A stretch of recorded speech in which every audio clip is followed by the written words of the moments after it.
Welcome to the Ghostly Gallery podcast, a place where we explore the world of horror and mystery in film, television, books, and in popular culture.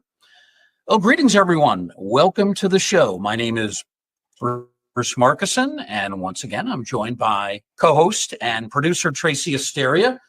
Tracy, what's going on with you this week?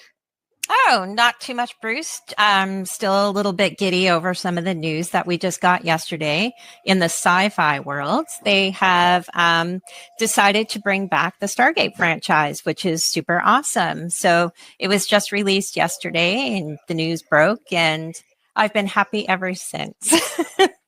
How's everything been going with you? Yeah. Good, but I wanted to ask you about this. Was this a surprising development, or were people expecting this to happen? Oh no, it's been a surprise. Stargate, the last series, which was Stargate Universe, it's been 14 years since that show has aired. So there's been campaign after campaign to try to bring the show back, and finally Amazon decided a while ago, and they just broke the news yesterday. So it's fantastic, actually. Some of the same people are going to be involved, which is another good thing. Yeah, I know that's one of your absolute favorite shows, if not your all-time favorite. So yeah, that's definitely exciting. Yeah, absolutely. Great to hear that. You know, there's one show that I really hoped they would bring back, and they never did. It was on for 3 seasons. I believe it was on Showtime, and that was Penny Dreadful. That was a great production, beautifully done. And it was really about all the classic monsters. There was a Frankenstein monster. There was Dracula, the Wolfman. They had some terrific actors that were in that production. Eva Green, who's one of my favorites. Really, really good show. And it kind of ended a little bit abruptly. A lot of people were shocked, disappointed. I was one of them. Unfortunately, it's never come back, and I don't think it will come back. But good to hear about Stargate. Yeah. Yes, absolutely. Well, we've got a couple of guests coming up that don't need a comeback. They're doing very well right now. Our 2 guests are Toby Poser and John Adams. And they are 2 very prominent members of the Adams family, as some like to call them. Perhaps they like to call themselves that. They are independent filmmakers, and they have produced several successful films, including Knuckle Jack, The Deeper You Dig, Hellbender, and their 2025 film just came out, a real stir, drawing much critical acclaim, and deservedly so. We're going to talk about their film. We're going to talk about their careers, how they've really taken off. So we welcome Toby Poser and John Adams to the Ghostly Gallery. Thank you to both of you for joining us. Thanks, Bruce. Thanks, Tracy, for having us. Yep. Thank you very much. Very excited to talk about this film. I just watched it a couple of nights ago, and Tracy watched it maybe the night before and sent me an email and said, I love this movie. It's excellent. So Mother of Flies has become somewhat of a sensation in 2025. Let's give you a little bit of a summary of what the movie's all about. It begins with intermittent scenes showing us a father and daughter, Jake and Mickey, and they're making a road trip to an unknown rural location. Those scenes alternate with scenes of a woman who actually does attract flies living in the woods. We will soon learn that Jake and Mickey are traveling to see her. The reason? Well, the daughter, Mickey, has been diagnosed with a form of terminal cancer. And really, after exhausting all traditional forms of medical treatment, she has been told by this mysterious woman, a practicing witch named Solvig, that she can provide a cure to Mickey.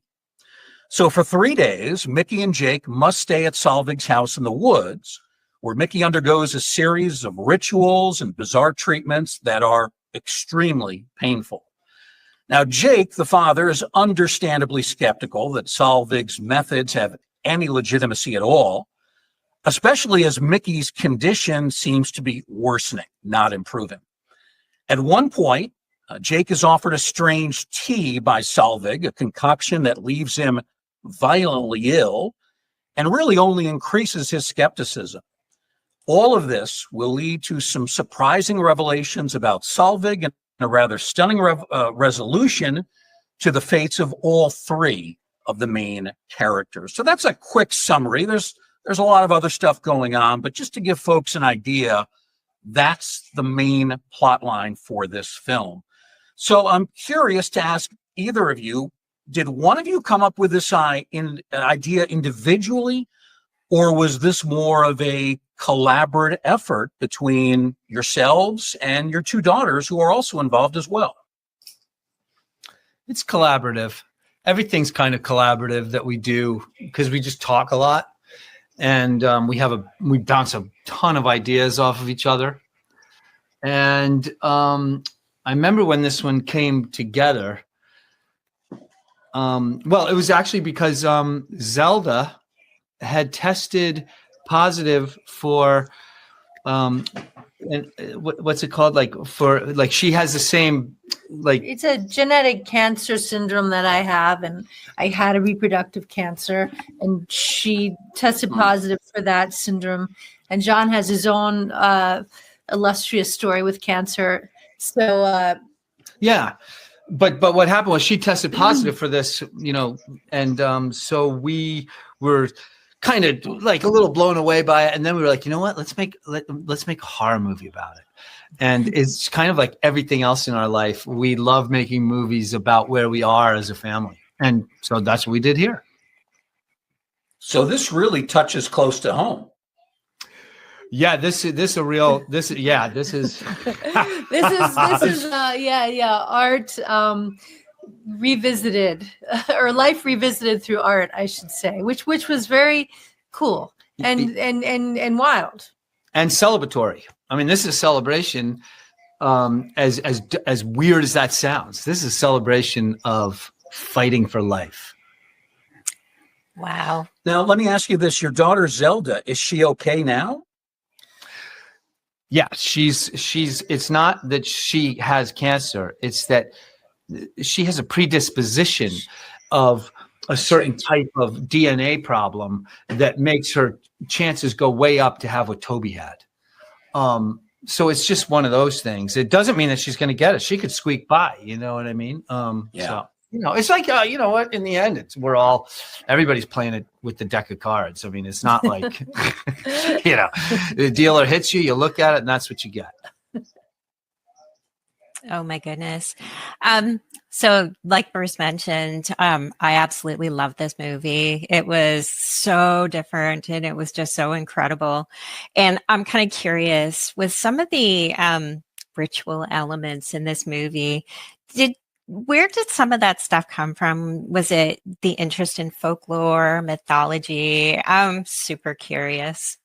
Oh, thanks, Tracy. Yeah, we really had a lot of fun with Solvig's magic. We live, well, like both of you, we live in area. The wilderness is very close. For us, it's our backyard. That's actually our house in the film, just kind of, with some trees painted into it.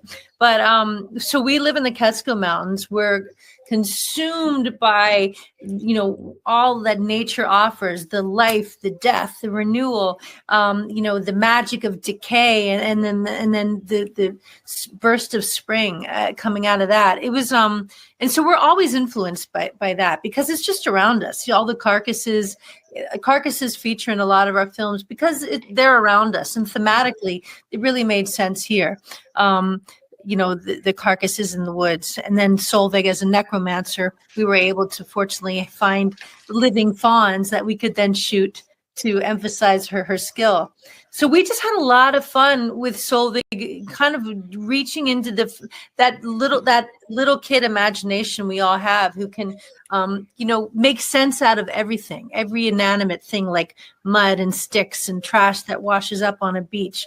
We just used our imagination that made sense. We reached for things like snakes, which metaphorically made sense because they're emblems of renewal with their shedding skin. And like Solvig, they kind of live like in the cracks in earth, embryos, snake embryos make sense with transformation. We had so much fun. Oh my gosh, it's absolutely beautiful. So you live right there. Oh my gosh, I'm so envious. It's gorgeous. The scenery was just beautiful. I'm curious, do you believe in witchcraft? I believe that there's a mystery. I can't, I'm not a witch. I have friends who are witches, so I don't want to offend them by saying like, I don't disbelieve what they believe. And I do believe in an ambient energy that we cannot understand. So I give into that mystery, if that's a roundabout answer. I absolutely believe in magic, witchcraft, whatever. I mean, look, we're alive. The sun shines. The wind blows. It's magic. We just got into this house to talk to you guys, and Milky Way was spread across the sky, and my eyeballs see it. And come on, it's magic. I mean, so of course, witches are real because we're all witches. It's how far you want to explore that, inside yourself. It's great. Yeah, magic is life and death. Death is magic. Like that's going to be a whole new spell of magic. But we're really excited about life, and then when death comes along, that's going to be pretty magic too, because it's it's holding life inside of it. So it's got to be pretty incredible. No, I agree. There's so much out there, and there's so much that's unexplained, and I mean, like the universe, the galaxy, the northern lights, which we've been so blessed to see here over, the last little while. Like it's incredible. There's so much. So yeah. And love. I mean, love is like such a huge, like for me, love is magic. And there's so much of it in this film, to balance the darkness. And since we're talking about magic, this film, Mother of Flies, is a celebration, believe it or not, of the magic of science. Because Toby and I both, like we said, we've been through the cancer experience. I did chemo and radiation. Chemo is a potion. I can't explain it. It's a potion that kills you and it kills cancer. And if cancer dies first, you live. That's magic. That's potion. That's witchery. It's so perfect, and that's what we do. That's what we try to show in this film. Toby had, her cancer taken out. She didn't have to do chemo and all that, but she had that's what, like we use that imagery in our movie of reaching into bodies and taking things out and turning them into other things. And it's like, that's what science does. Science has figured out a way to open us up and take things out and put things in. And, it's like, we can't explain it all. Those doctors and those nurses, they're magic people. A phlebotomist that sticks a needle right into your veins and pulls that blood out. They're magic. That's what magic is to me. And that's what we're celebrating here. Oh, I think that's awesome. And the scene that you were kind of just talking about where Solveig is taking something out of the daughter and transforming it to something else. I don't want to give anything away to your movie, but that was beautiful. Like, honestly, I thought that was an amazing scene right there. I was like, what is going on? It was amazing. And like some of those practical effects and the visual effects, those were spectacular. And I'm curious, was there anything that kind of like pushed your boundaries when it came to some of those special effects or camera techniques that you might have used, or even some of the cool makeup that was used in this film?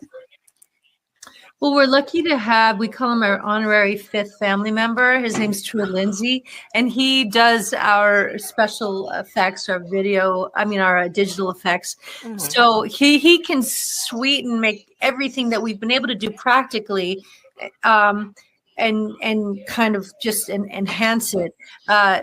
He's just so talented and such a wonderful yes man. We've been working with him since the Deeper You Dig, so maybe on like 5 films now, at least. And that's so he's kind of a real trick up our sleeve. Oh, that is awesome. Oh, and Bruce, did you have a question too? I did, about the effect how did you get the flies to gravitate toward the witch, Solvig? So we've shot 10 movies together as a family, and 9 of them, the flies were so annoying because where we live, from May all the way through September, it's just fly central, and that's why we're the capital of fly fishing. We have the Beaverkill River here, and it's like the fly fishing capital of the East. And so for 9 movies, we're blowing the flies away from the camera and getting them out of here and getting them out. And finally, we were like, welcome. Yeah. Welcome, all of you. We love you. Fly around Toby's head and in her eyeballs and everywhere else. And they were magnificent. It was hot and sticky, and I was wearing that wool shawl. So they were like, I want you. I had to just come. You filmed this in the middle of summer then? Yeah, we started. Because this time we had to move quick because Zelda had summer vacation, and so we couldn't. We had to really schedule it and bang it out right over the summer. Except for actually, there's some fall scenes, but Zelda wasn't in those. Mm-hmm. Yeah. You talked about the location. You actually filmed this on your property. You live in upstate New York, not very far from where I am. I'm in central New York. And we actually both know of a diner that is pretty famous in the area that we've both been to. Were you able to venture off your property into some other locations? Did you get permission to stray off the property edges?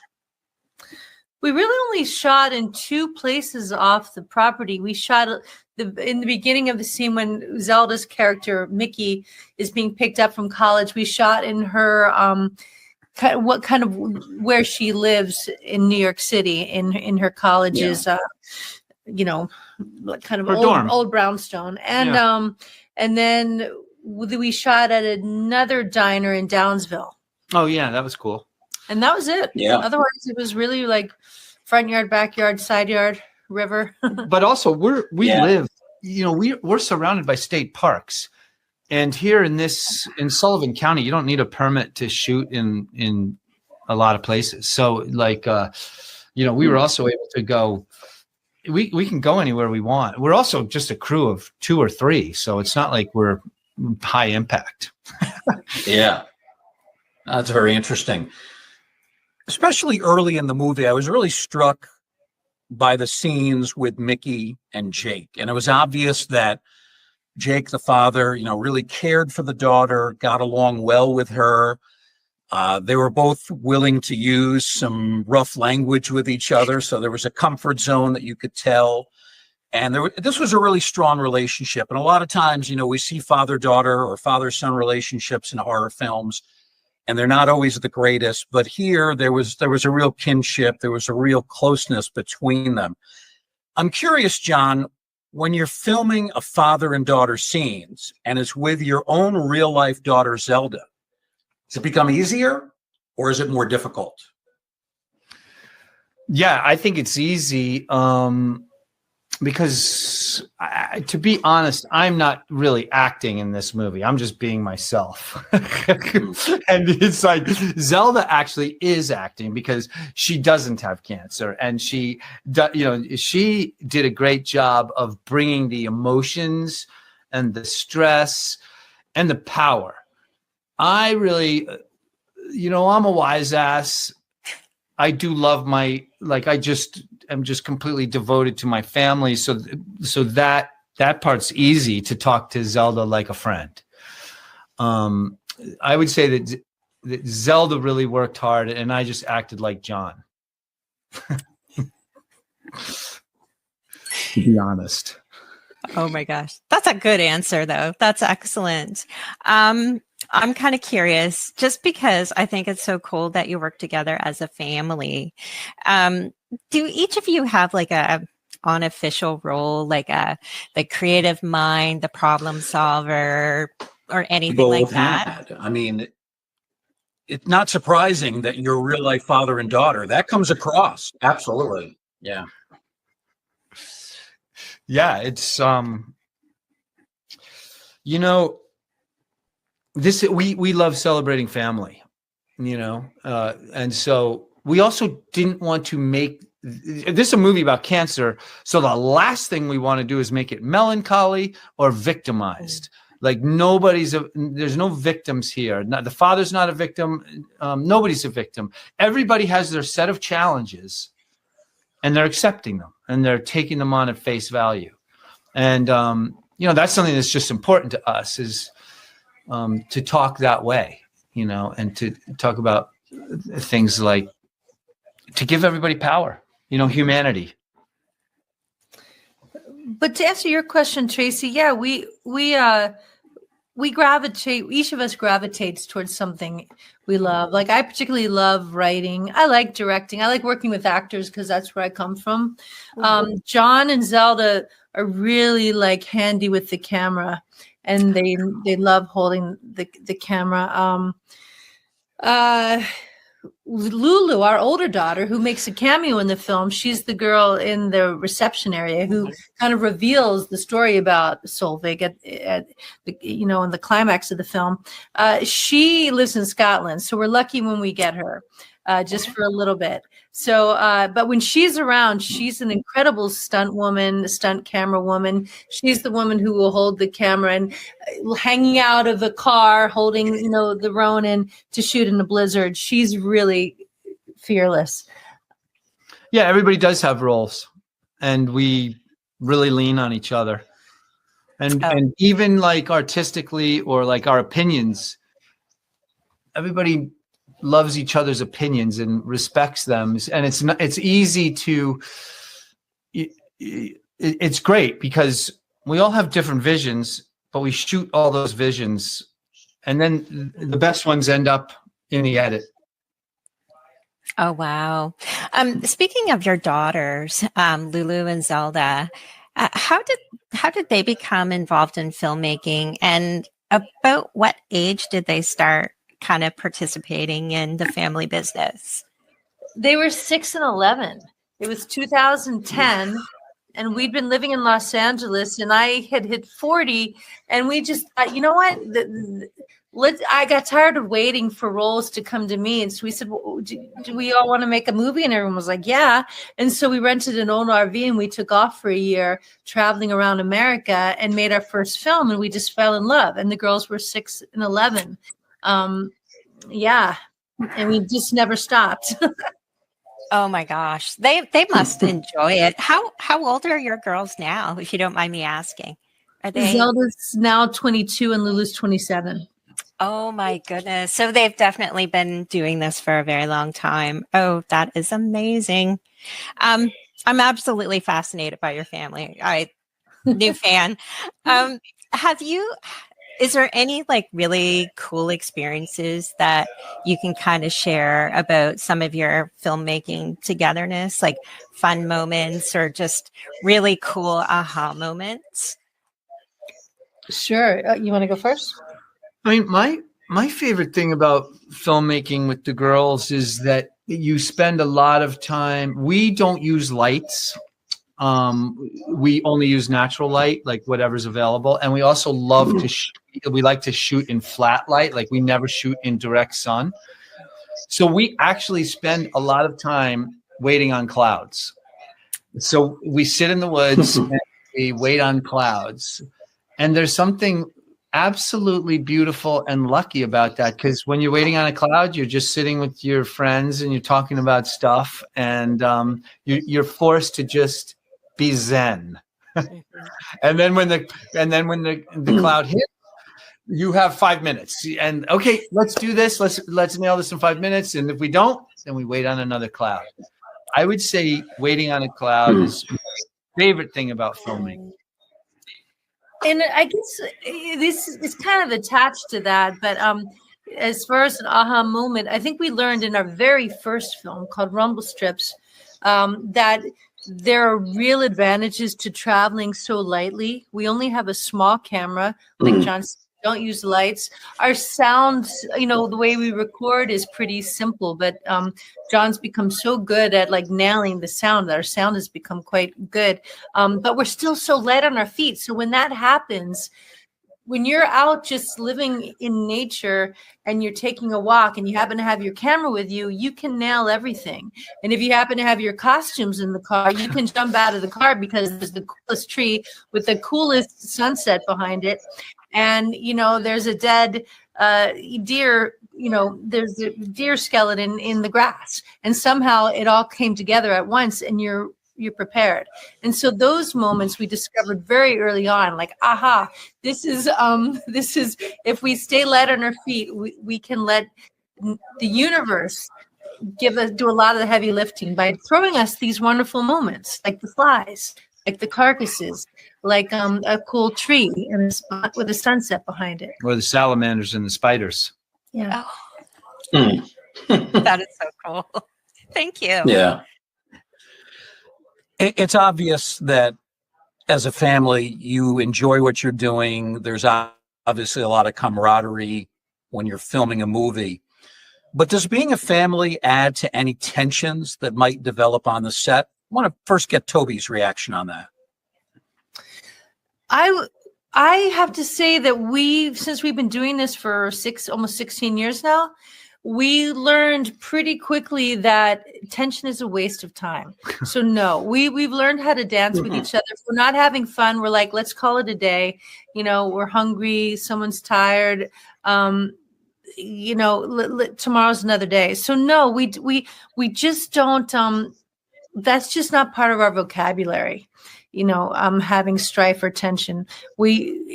There's too much fun to be had and there's too much work to be done. We work really hard. So tension gets in the way.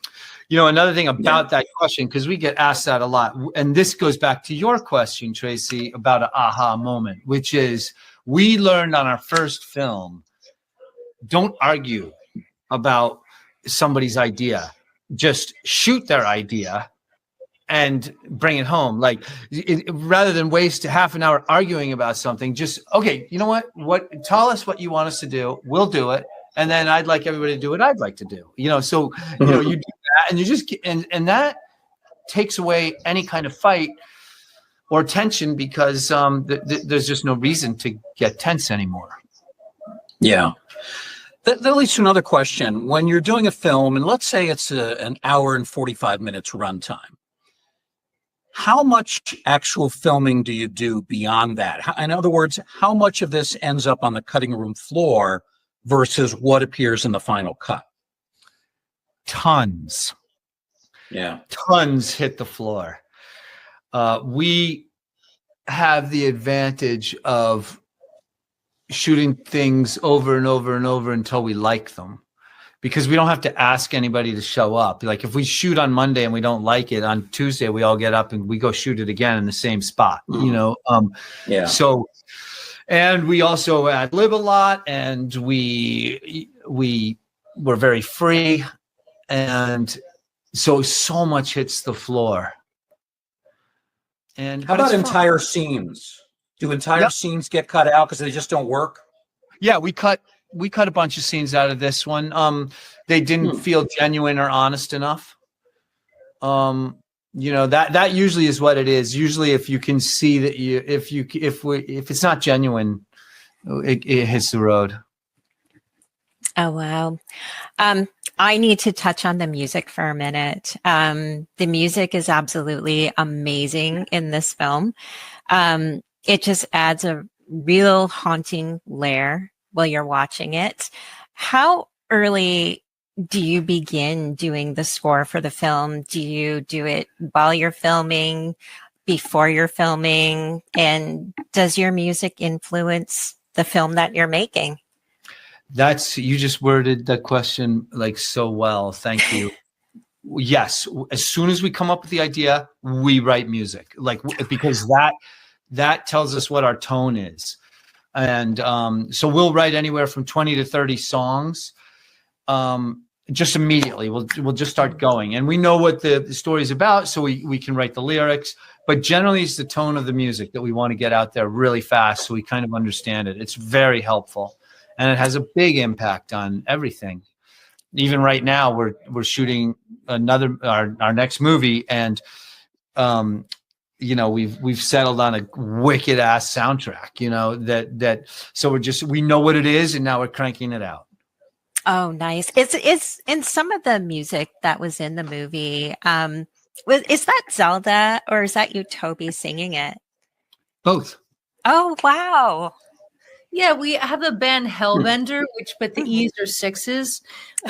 And Zelda, John writes wonderful music, and Zelda, sometimes I'll lay down like the first layer since she's at school, but then she'll come in. She has just such a wonderful voice, and it's better that I just go under or above her, floating in some way.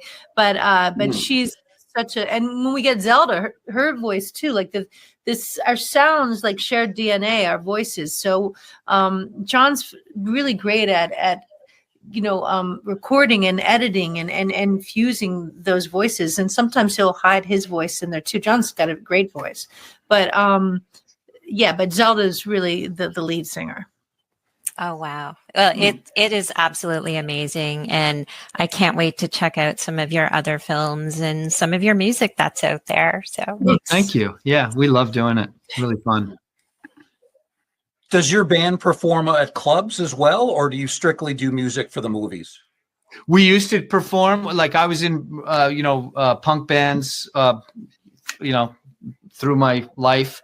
And then when the kids got born, they wanted to be in a band with me. So I had bands with both the girls, and both of them played out. We all played out. But now and then Zelda and I really played out quite a bit. And we had a band called Kid California, and that turned into Hellbender.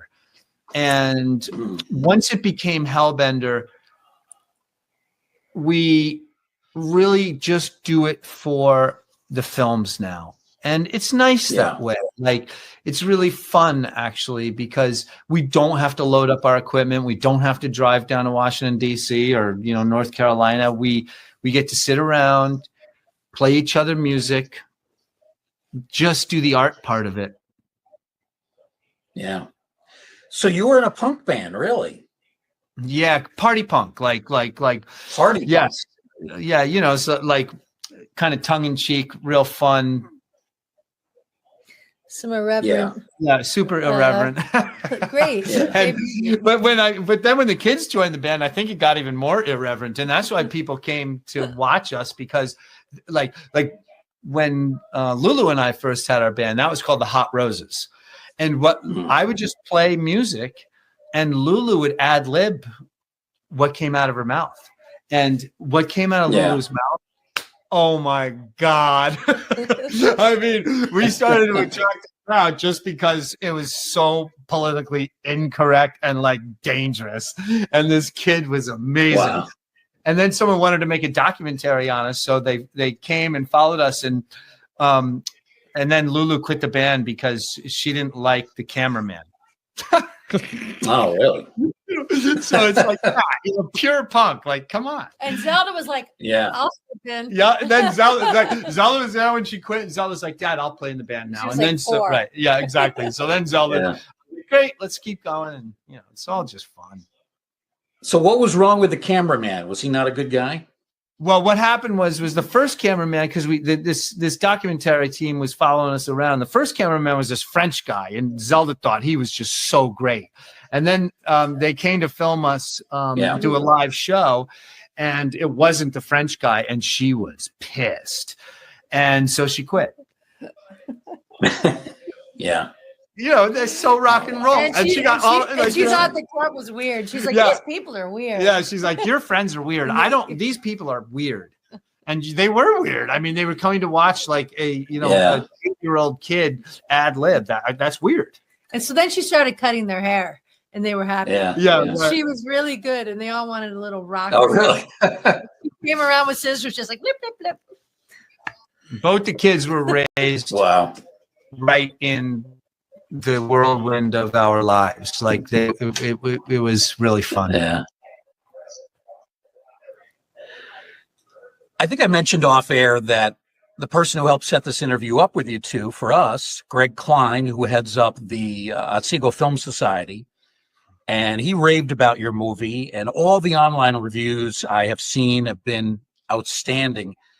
Have you both been surprised by how well the film has been received? I'm sure you thought it was good. You took a lot of pride into it, but did you expect it to be this highly praised?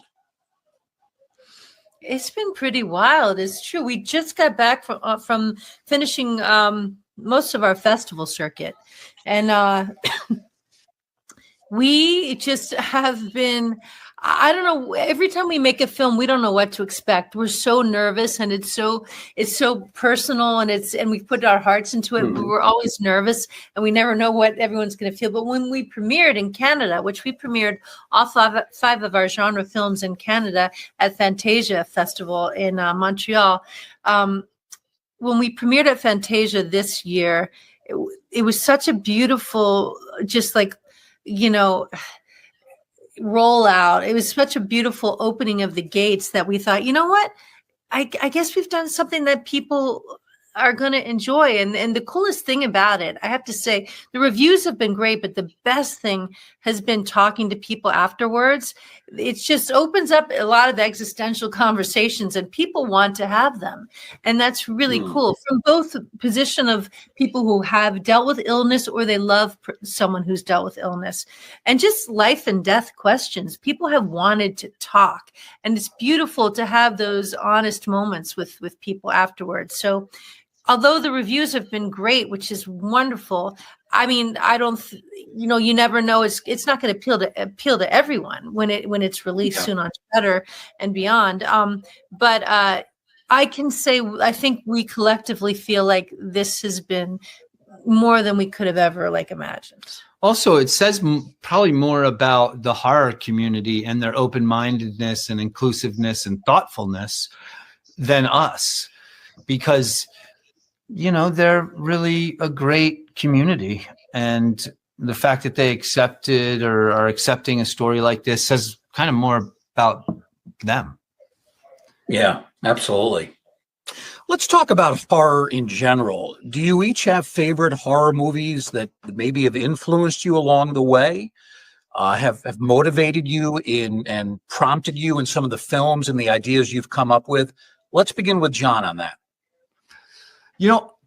It's just such a great question. And I think my answer is going to be that there's a couple movies that I love so much because they feel very real to me. Like they're kind of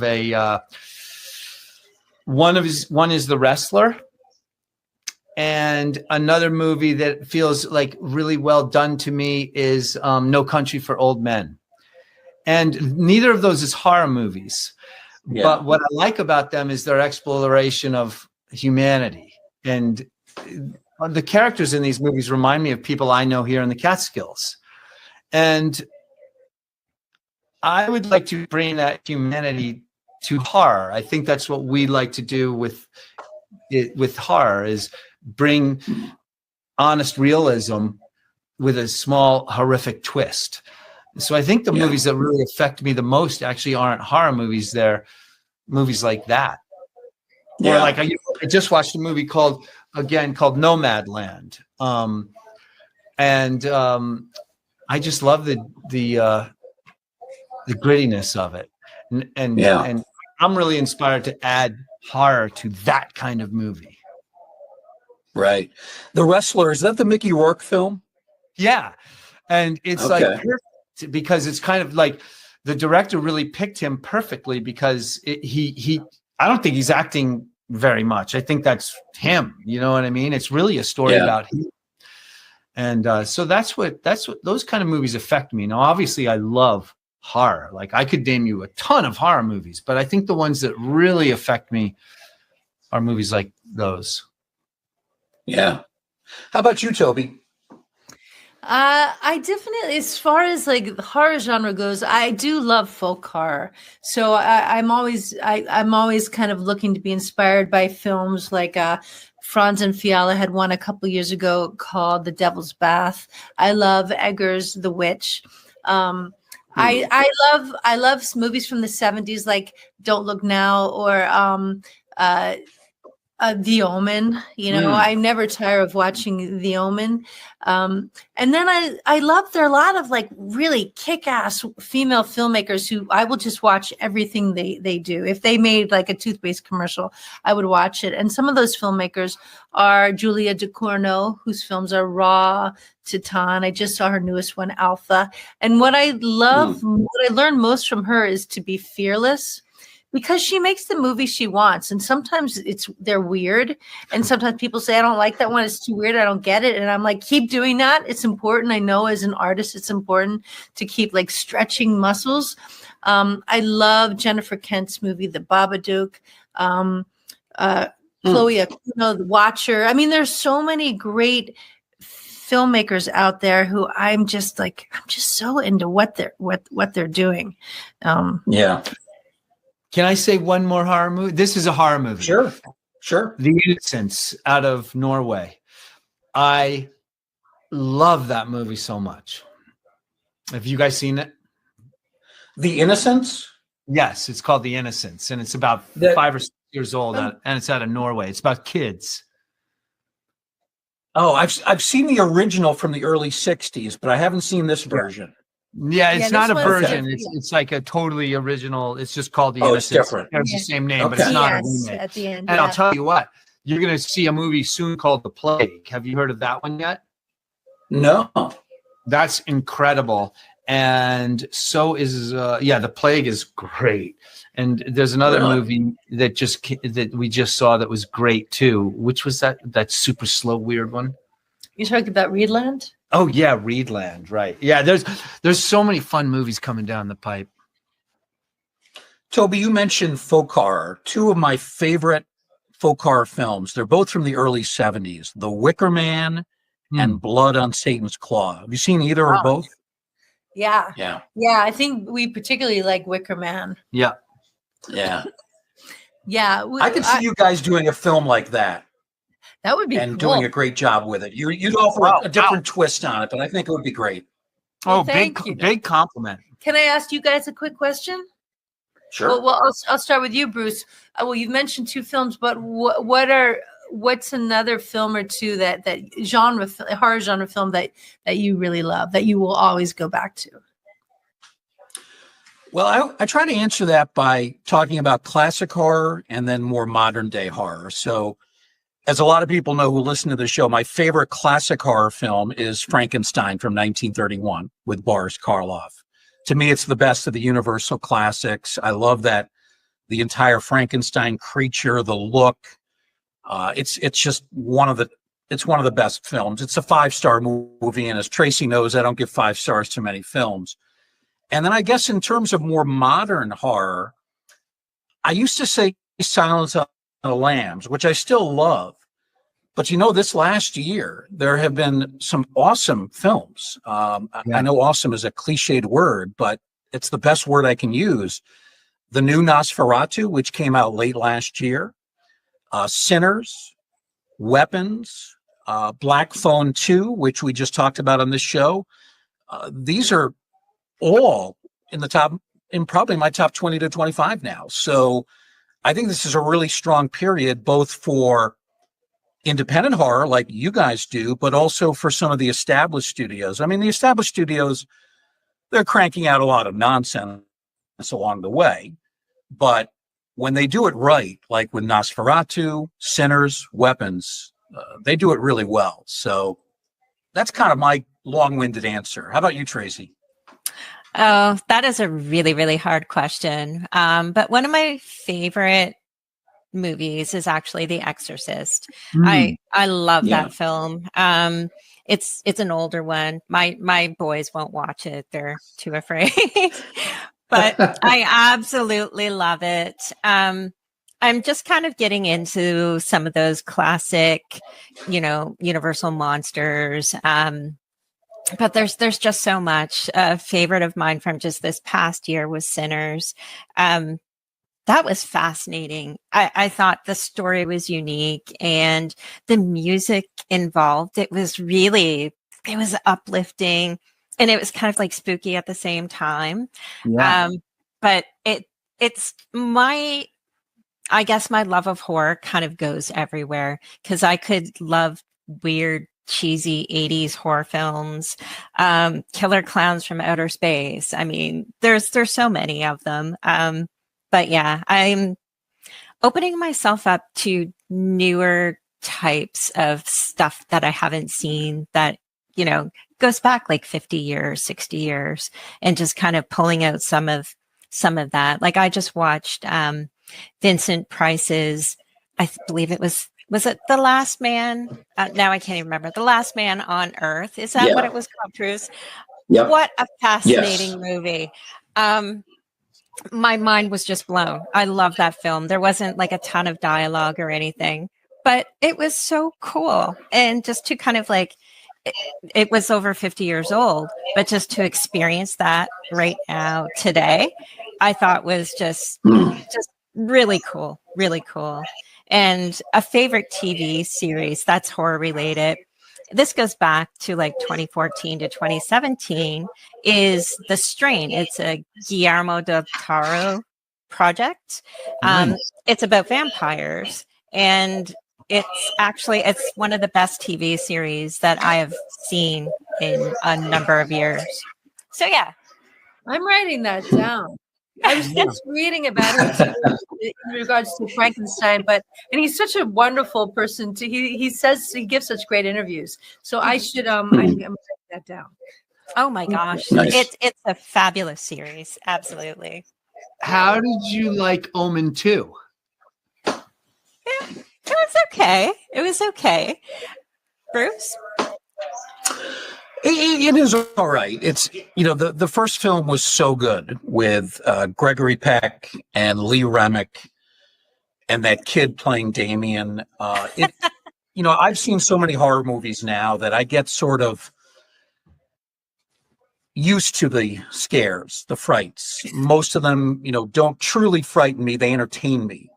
But I think the original Omen from 1976, that is still one of the films that does legitimately scare me.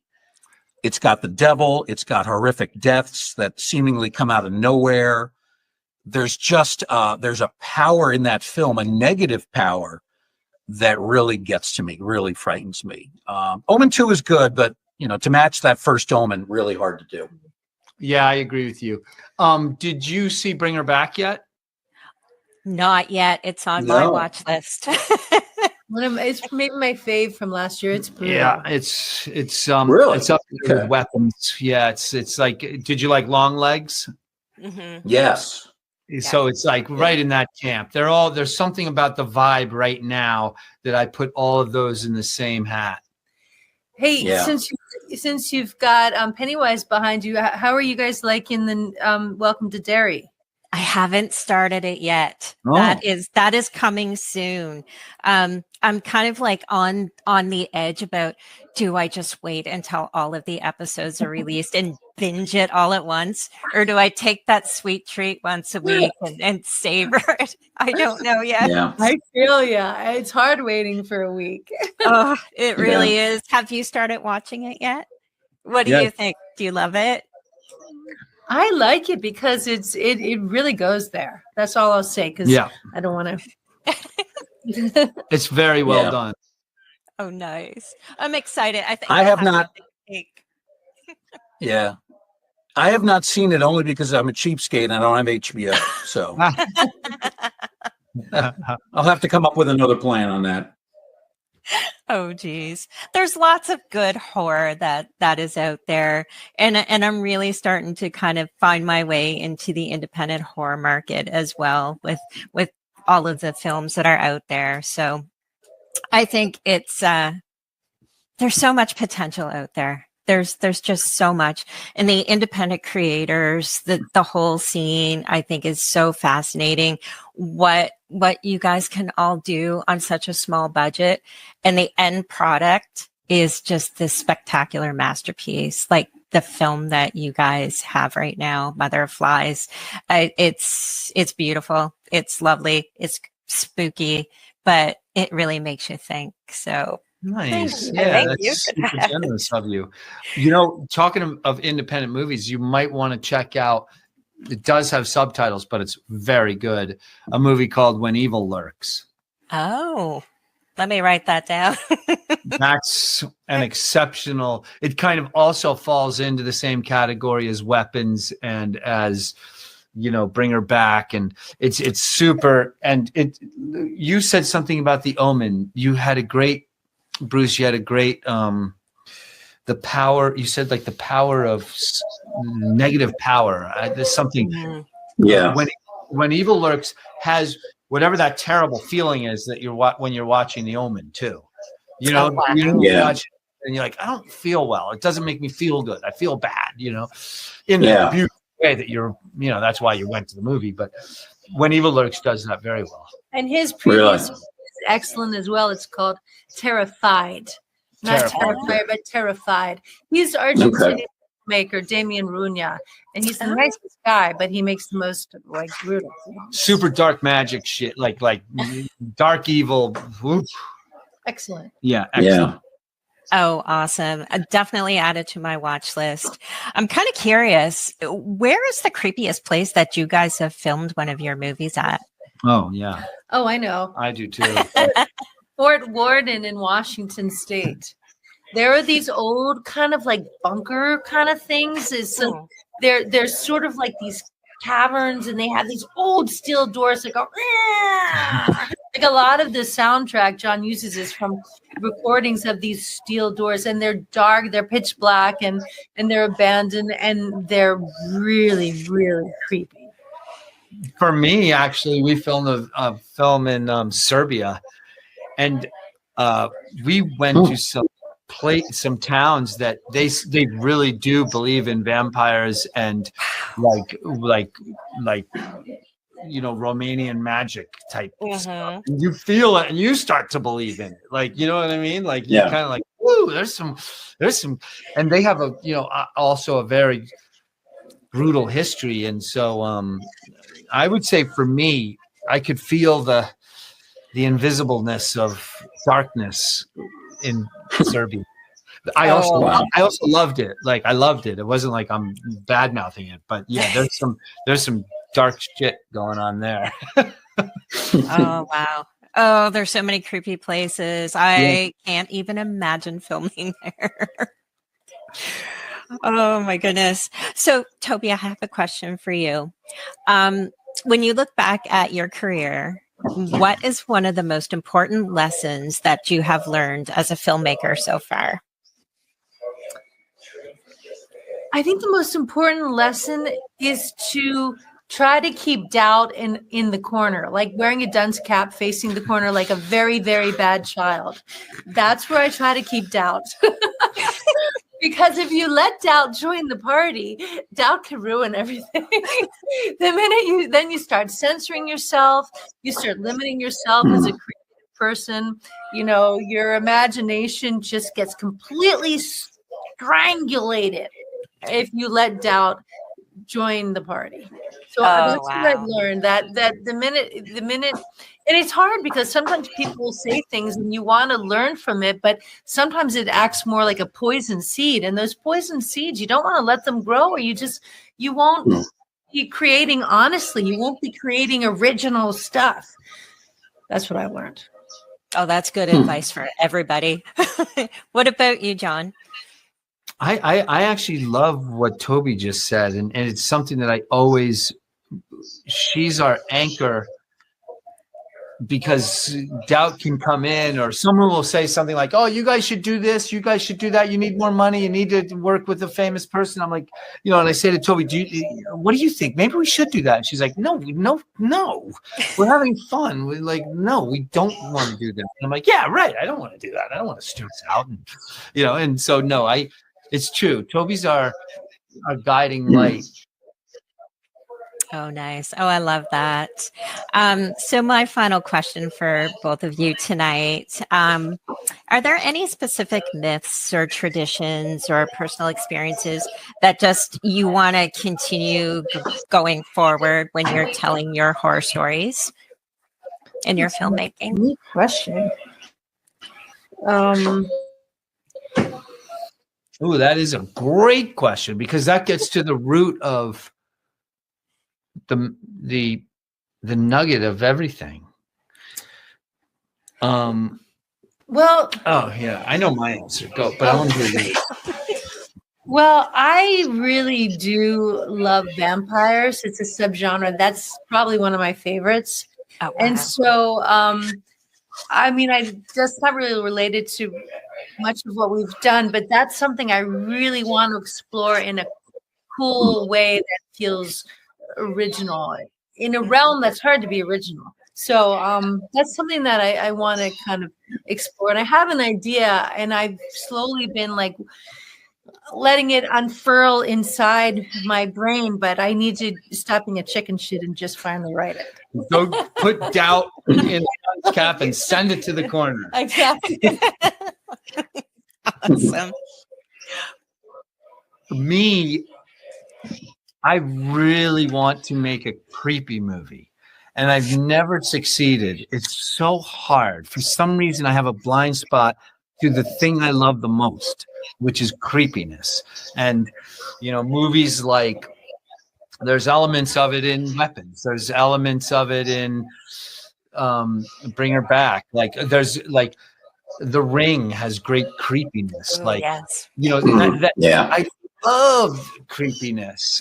Creepiness is what you get when you're in the basement and you shut off the lights before you get out, and it's like creepiness is when you're walking at night and you hear something in the woods. And I would love to achieve a creepy movie, and we've kind of tried, but we haven't succeeded. So that's fun. It means that there's still a palette to be painted. Mm-hmm. Yeah. Oh, wow. Those are both excellent answers. I look forward to more. Maybe we John and Toby, two final questions before we let you go. First up, where can people watch Mother of Flies? Where is it available? Mother Flies will be available. We don't have a release date, but it will be available probably in early 2026. First on Shudder, which is a great streaming service, and that'll be available in Canada as well. And then it'll be on the usual platforms. After that. But we're so happy to be on Shudder. Shudder's such a curated, terrific platform. Like, we watch everything on Shudder. It's so great. So if you have the ability to get Shudder, if you love horror, they really put on a good show. So we're excited to be a part of their family. Are there any upcoming film festivals where Mother of Flies will be shown? We just did a huge festival. We just did our tour. We're like a little punk band that tours with our film. And so we started in July at Fantasia. We just love them so much. And we just came back.